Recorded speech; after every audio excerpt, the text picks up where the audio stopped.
Good morning friends, so welcome to the prelims booster session. आज का पहला topic है indigenous CAR T cell therapy. ये topic आपके साइंस एंड टेक के लिए इंपॉर्टेंट है। तो इंडिया के ड्रग रेगुलेटर CDSCO जो है, उन्होंने ग्रीन लाइट दे दी है कार्ट सेल थेरेपी को। और डॉक्टर VK गुप्ता जी जो हैं वो पहले पेशेंट बने हैं जिन्होंने ये ट्रीटमेंट रिसीव करी है। तो बेसिकली ये क्या है, कैंसर का जो है इलाज है हमारे इंडिया में। और ये इसका नाम रखा गया है नेक्सकार 19। इंडिया की first indigenously developed cell therapy है ये, जिसको अप्रूवल भी मिल चुका है। तो टाटा मेमोरियल हॉस्पिटल में जो है ये गुप्ता जी को प्रोसीजर मिला और वो कैंसर फ्री हो चुके हैं। तो कार्ट सेल थेरेपी जो है होती क्या है, कैसे काम करती है, अब हम वो देख लेते हैं। तो एक रेवोल्यूशनरी थेरेपी है जो कि इम्यून सेल्स को मॉडिफाई करती है, स्पेसिफिकली टी सेल्स को, और उनको कन्वर्ट कर देती है कैंसर फाइटर्स में। ठीक है, जिनको हम कार्ट सेल्स कह रहे हैं। तो ये टी सेल्स जो हैं ये स्पेशलाइज्ड सेल्स होते हैं, जिनका प्राइमरी फंक्शन होता है कि ये दूसरे सेल्स को मारते हैं। अब क्योंकि ये दूसरे सेल्स को मारते हैं, अगर हम इनको जेनेटिकली मॉडिफाई कर दें तो ये कैंसर फाइटिंग सेल्स बन जाएंगे, है ना। ये कैंसर सेल्स के पीछे पड़ जाएंगे और उनको मार देंगे। तो इसीलिए यही कार्ट सेल थेरेपी है। इसमें सेल और ये एक तरह से सेल और जीन थेरेपी है, जो कि लाइफ लॉन्ग बेनिफिट देने के लिए बनाई जा रही है। और इससे ट्रीटमेंट भी ईजियर हो जाएगा। ठीक है, वन टाइम थेरेपी है ये, ऑफ कोर्स, अनलाइक कीमोथेरेपी जिसमें बार बार जो है वो सेशंस लेने पड़ते हैं। इंडिजिनसली बनाई गई है इंडिया में। तो India one of the first developing countries बना है जिसने अपनी खुद की जो है ये इंडिजिनस थेरेपी बनाई है। तो कौन ले सकता है ये कार्ड थेरेपी? तो बी जिनको बी सेल लिम्फोमा के कैंसर हैं, ल्यूकीमिया के कैंसर है, ब्लड कैंसर है, उनके लिए ये सबसे जो है सेफ़ और बेस्ट ऑप्शन है। तो पेशेंट्स को सिर्फ अपना ब्लड सैंपल देने आना होता है क्लिनिक पे, और फिर 7 से 10 दिन के बाद वो है वही ब्लड जो उनको होता है वापस री इन्फ्यूज़ किया जाता है। किया क्या जाता है कि ब्लड जो है वो लैब में जाता है, जहाँ पर टी सेल्स को जो है जेनेटिकली मॉडिफाई किया जाता है। और फिर 10 दिन के बाद लगभग सेल्स जो है वापस पेशेंट को ब्लड जो है वो वापस चढ़ा दिया जाता है, वही ब्लड। रिकवरी जनरली जो है सिर्फ 2 हफ्ते के अंदर ही शुरू हो जाती है, एक साइकिल ऑफ ट्रीटमेंट के अंदर ही। और जो है वो कैंसर सेल्स को मारना शुरू कर देते हैं टी सेल्स। ठीक है। तो ये अभी जो है 15 साल या 15 साल से ज़्यादा के जो है लोग के एज के लोगों के लिए अप्रूव की गई है, लेकिन बच्चों के लिए भी जो है वो ट्रायल्स किए जा रहे हैं टाटा मेमोरियल हॉस्पिटल में ही। ठीक है। अब उसके कुछ साइड इफ़ेक्ट है क्या? ऑफ कोर्स अभी तक तो कोई साइड इफ़ेक्ट नहीं दिखे हैं, रादर जो ड्रग रिलेटेड टॉक्सिसिटीज़ होती हैं, क्योंकि इसमें कोई दवाई तो दे नहीं रहे हैं, तो मिनिमल डैमेज हो रहा है सेंट्रल नर्वस सिस्टम या न्यूरॉन्स को। कोई न्यूरोटॉक्सिसिटी भी नहीं हो रही है। जो साइटोकिन रिलीज सिंड्रोम होता है, जो जनरली थेरेपीज़ में देखने को मिलता है, जिसमें इन्फ्लेमेशन या हाइपर इन्फ्लेमेशन हो जाती है बॉडी में, वो भी इसमें नहीं देखने को मिल रही है या बहुत ही मिनिमम हो रही है। ठीक है। लेकिन प्रॉब्लम क्या है कि ये ट्रीटमेंट बहुत कॉस्टली है। अभी 30 से 40 लाख रुपए इसमें लग रहे हैं, और कंपनी ने टारगेट रखा है कि वो इसको 10 से 20 लाख के बीच में जो है वो कॉस्ट को लेकर आएगी। नेक्स्ट हम टॉपिक देखते हैं, फाइट फॉर सिंबल्स। ये टॉपिक पॉलिटिकली इंपॉर्टेंट है। तो इलेक्शन कमीशन ऑफ इंडिया ने अजीत पवार के जो फैक्शन है उनको नेशनलिस्ट कांग्रेस पार्टी जो है वो मान लिया है, और उनको पार्टी का नाम और सिंबल दोनों ही अलॉट कर दिया है। तो फाइट फॉर सिंबल कैसे होती है? जब भी कोई प्रोमिनेंट पार्टी स्प्लिट होती है, तो ऑफ कोर्स टसल शुरू हो जाता है कि इलेक्शन सिंबल और इलेक्शन का जो है नाम, पार्टी का नाम किसको मिलेगा। तो फरवरी 2023 में जो है डिस्प्यूट जो है शिवसेना में जब हुआ, तो एक नाथ शिंदे फैक्शन जो है उनको बो एंड एरो सिंबल मिल गया। फिर अब ऑफ कोर्स यही जो है वो अजीत पवार की पार्टी के साथ हुआ, जब शरद पवार की पार्टी को तोड़कर अजीत पवार जो है वो फैक्शन अलग हो गया। तो ये जो ऐसे डिस्प्यूट्स होते हैं, इनको इलेक्शन कमीशन सिंबल्स ऑर्डर के अंदर जो है वो रिजॉल्व करता है। पैरा 15 ऑफ सिंबल्स ऑर्डर जो है वो इलेक्शन कमीशन को एम्पावर करता है कि वो ही डिसीजन लेंगे, और जो डिसीजन होगा वो सभी सभी ट्राइबल फैक्शंस या ग्रुप्स के ऊपर बाइंडिंग होगा। तो जनरली इलेक्शन कमीशन इसमें 3 टेस्ट्स देखते हैं कोई भी जो है डिसीजन लेने से पहले। पहले तो देखते हैं कि पार्टी के कॉन्स्टिट्यूशन का ऑब्जेक्ट और एम क्या है। पार्टी का कॉन्स्टिट्यूशन के का भी टेस्ट लिया जाता है कि कितना वो वैलिड है। फिर तीसरा होता है टेस्ट ऑफ मेजॉरिटी। अब मेजॉरिटी जो है, सिर्फ ये नहीं कि कितने एमपी और एमएलए किस सेक्शन के साथ सपोर्ट कर रहे हैं, बल्कि पार्टी डेलीगेट्स और ऑफिस बेयरर्स भी देखने पड़ते हैं। ठीक है। तो 1997 से पहले तो इलेक्शन कमीशन सिर्फ देखता था कि जिसके पास ज़्यादा एमएलए या एमपी है उनकी पार्टी, उनको पार्टी का जो है वो नाम दे दिया जाता था। लेकिन 1997 में माना गया इलेक्शन कमीशन द्वारा कि सिर्फ एमपीज़ और एमएलए देखना इनफ नहीं है, बल्कि पार्टी के रिप्रेजेंटेटिव्स जो हैं उन्होंने पार्टी पर के टिकट पर ही इलेक्शन लड़ा है, तो पार्टी बेयरर्स को भी देखना पड़ेगा। ठीक है, तब से पार्टी बेयरर्स को भी जो है वो देखना शुरू कर दिया गया है। तो अब जो है इलेक्शन कमीशन ने कैसे डिसीजन लिया ये, तो उन्होंने देखा कि जो total number of MP, MLA और एमएलसीज हैं वो भी अजीत पवार के फेवर में ज़्यादा हैं। ठीक है, और इस केस में जो पार्टी बेरर्स थे उनको नहीं देखा गया, क्योंकि जो इंटरनल इलेक्शंस किए थे एनसीपी में, वो कोई फाउंडेशनल बेसिस नहीं था, कोई इलेक्शन नहीं हुए थे, बस ऐसे ही पार्टी बेरर्स बनाए हुए थे। कोई पार्टी के फाउंडेशन डॉक्यूमेंट या कॉन्स्टिट्यूशन के बेसिस पर वो इलेक्शंस नहीं हुए थे। ठीक है, नेक्स्ट हम टॉपिक देखते हैं particularly vulnerable tribal groups. Social issues के लिए टॉपिक इंपॉर्टेंट है। राज्यसभा ने constitution ST order amendment bill pass कर दिया है। Constitution SC ST order amendment bill भी पास किया है, जिसमें कि सेवरल कम्युनिटीज़ को एसटी लिस्ट ऑफ उड़ीसा में ऐड किया गया है, और कुछ जो है वो एसटीज़ में आंध्र प्रदेश और उड़ीसा दोनों में ऐड किया गया है।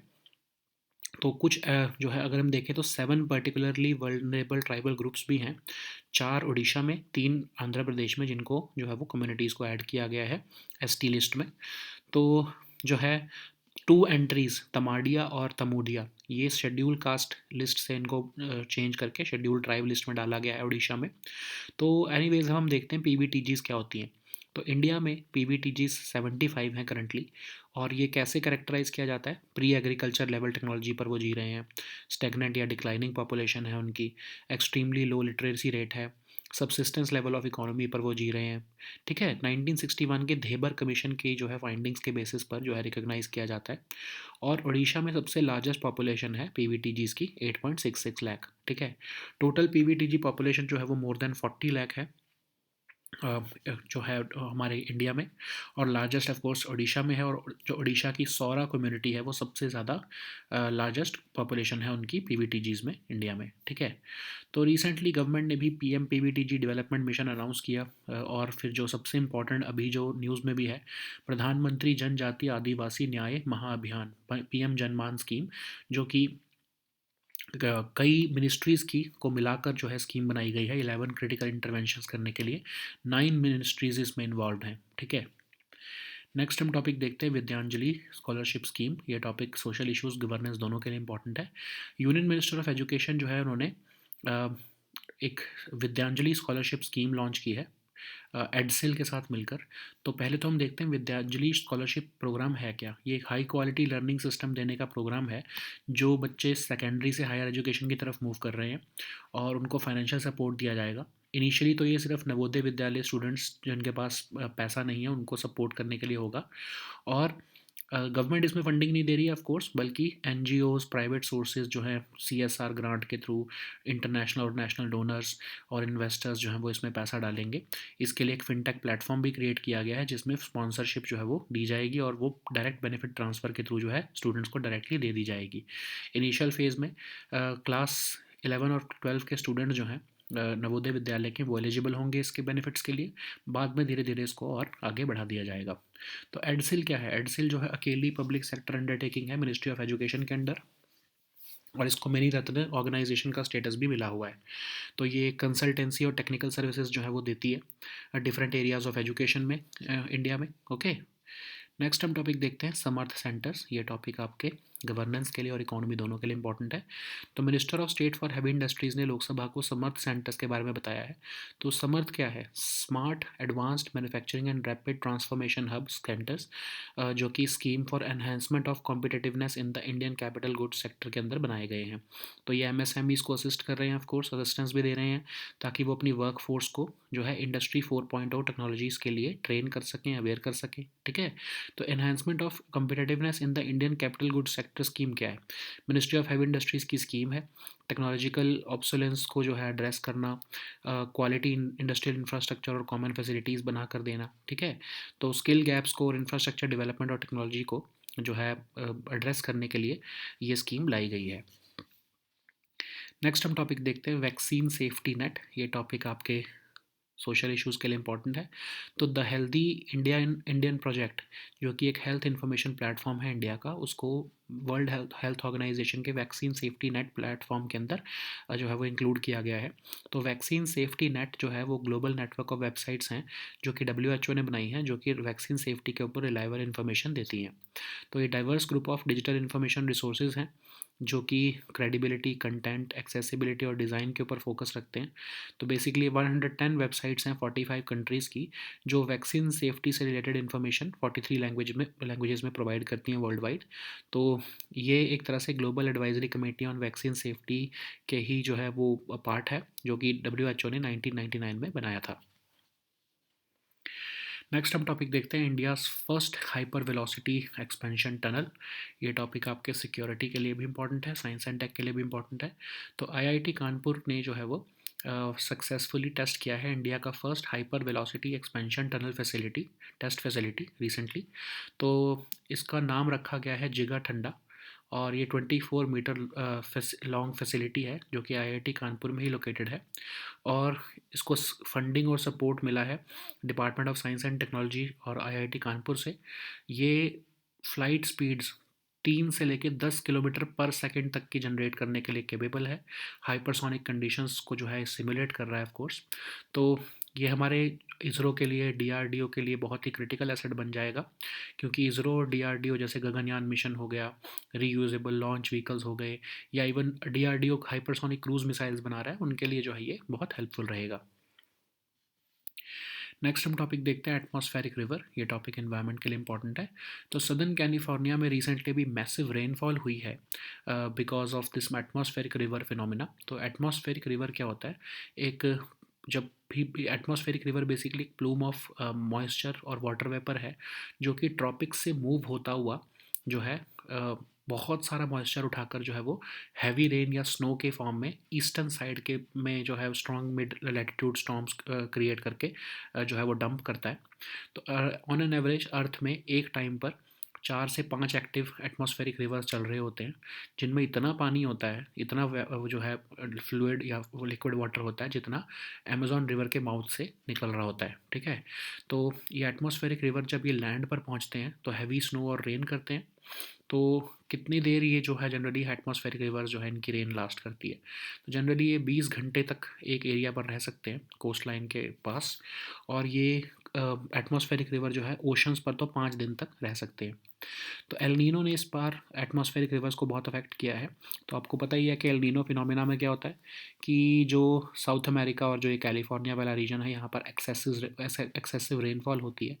तो इसमें जब एटमॉस्फेरिक रिवर का भी फिनोमेना ऐड हो गया, तो कैलिफोर्निया में इस बार बहुत ज़्यादा इसलिए बारिश हुई है।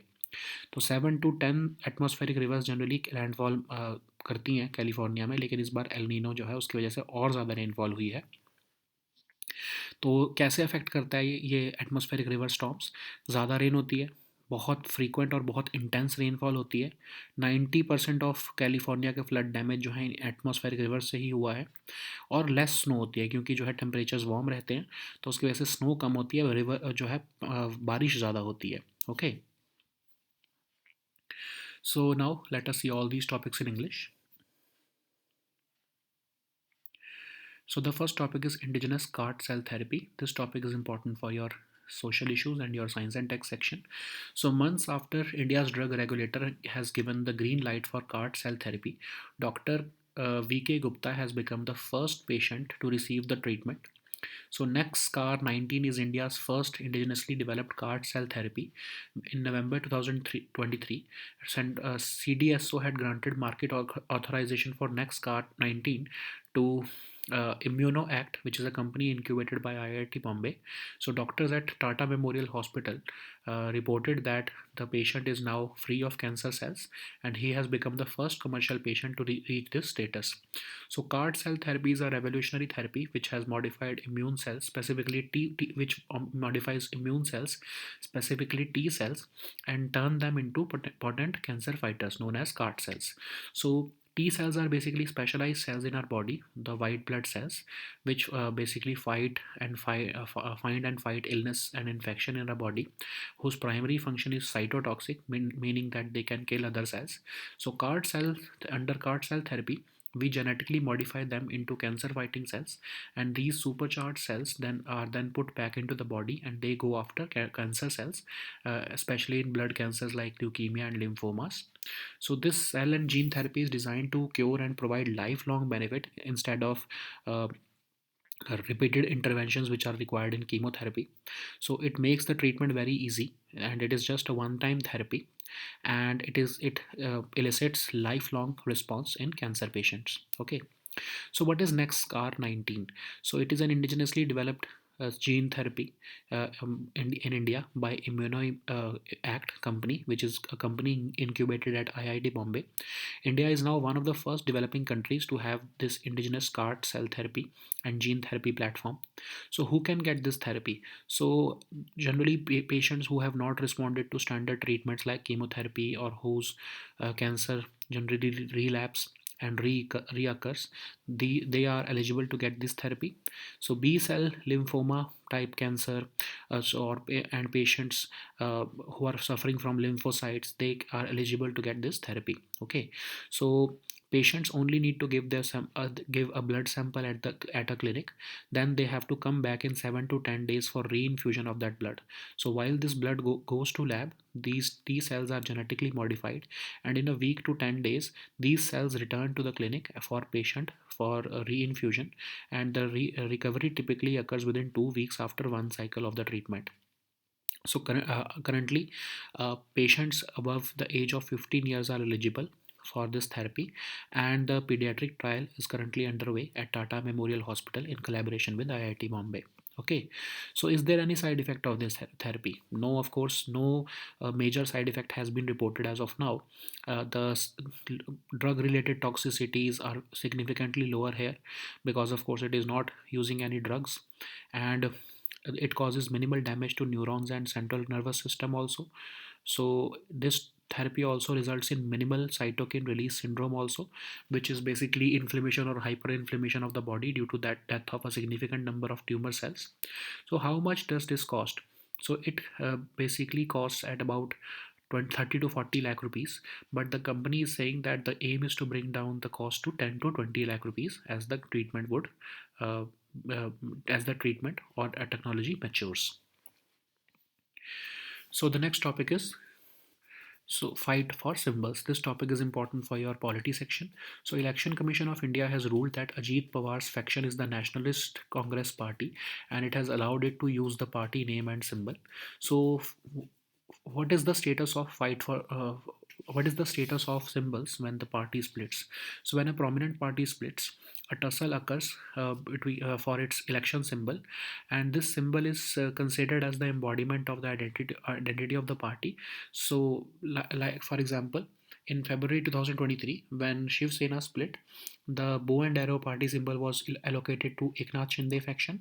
So such disputes are decided by the provisions of Symbols Order 1968, and para 15 of these Symbols Order say that Election Commission is the uh, institution which would decide on the claim of rival factions in case of split, and the decision of the commission is binding on all such rival factions or groups. Generally, the EC's decision is based on three tests as outlined in the Sadiq Ali case, which pertain to this particular issue. So first is, of course, the test and of aims and objects of the party constitution. Second is the test of party constitution itself, and the third is the test of majority. So initially, the EC used to decide the number of MPs and MLAs who were in majority with the particular group. They were accorded the election symbol. But after 1997, it was realized that not these MPs and MLAs support is not enough, because they had initially, of course, fought on the party ticket.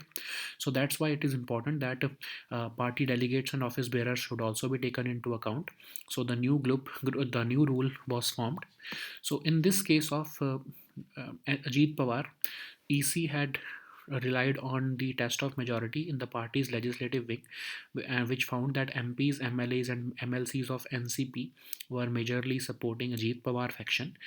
It denied the party's organizational wing support, because the internal elections in the NCP were not having any foundational basis.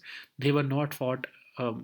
on the basis of any constitution of the party, and they were very vague. Okay. So the next topic is particularly vulnerable tribal groups. This topic is important for your social issues. So Rajya Sabha has passed the Constitution Order Amendment Bill for STs and SC/STs, and this has added several new communities to the STs list in both Odisha and Andhra Pradesh. So among the additions were seven particularly vulnerable tribal groups also, four from Odisha and three from Andhra Pradesh, and two communities, Tamadia and Tamudia, they have been transferred from scheduled caste list to the scheduled tribe list. Anyways, but what are the PVTGs? So India currently has 75 PVTGs who are characterized by pre-agriculture level of technology, stagnant or declining population, extremely low literacy rate, and subsistence level of economy. So these PVTGs were recognized as a separate category based on the findings of 1961 Dhebar Commission report. So Odisha has the largest population of PVTGs at 8.66 lakh.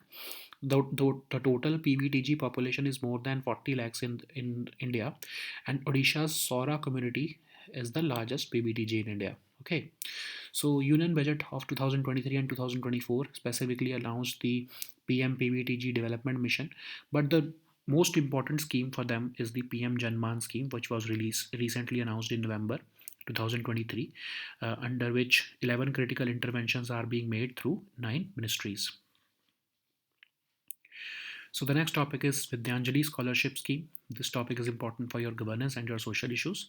So Union Ministry of Education has launched their EDSL Vidyanjali Scholarship Program, which basically provides guarantee to high quality learning systems for students transitioning from secondary to higher education by extending them financial support for especially to the Navodaya Vidyalaya students who lack means.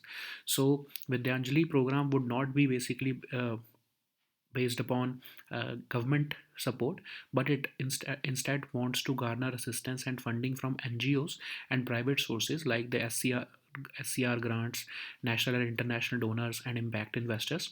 And initially, the students of grades 11 and 12 studying in Navodaya Vidyalayas across the country would be eligible for the benefits under this scholarship.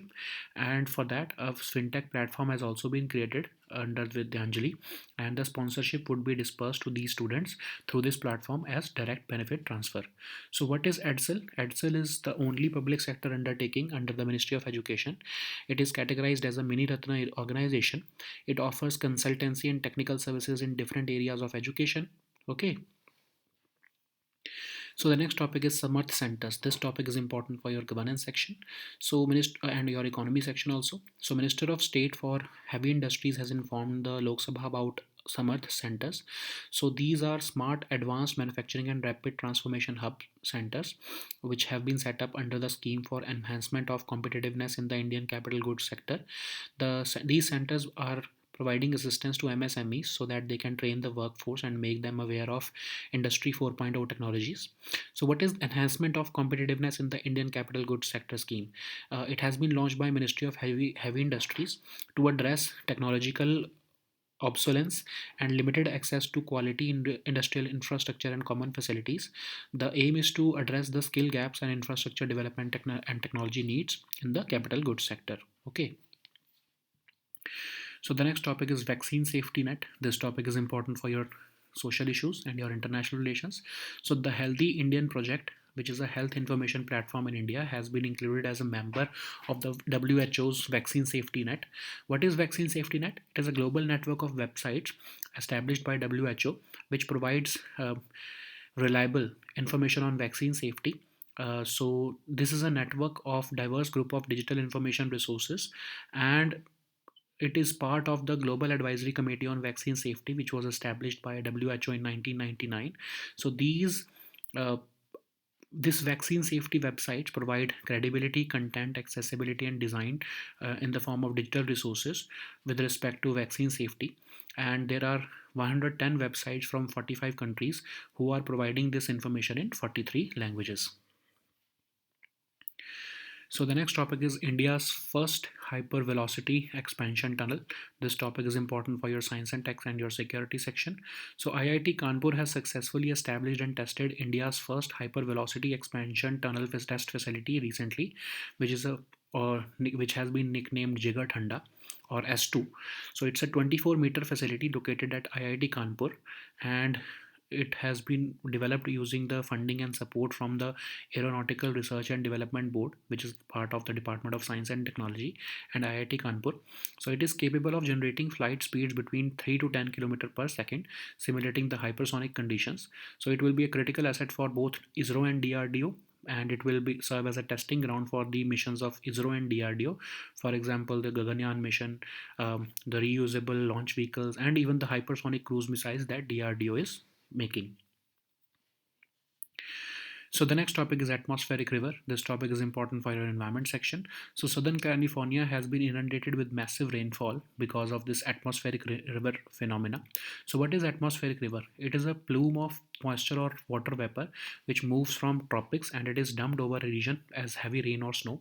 It occurs generally on the eastern side of strong mid latitudes, and on an average earth has 4 to 5 active atmospheric rivers at any time.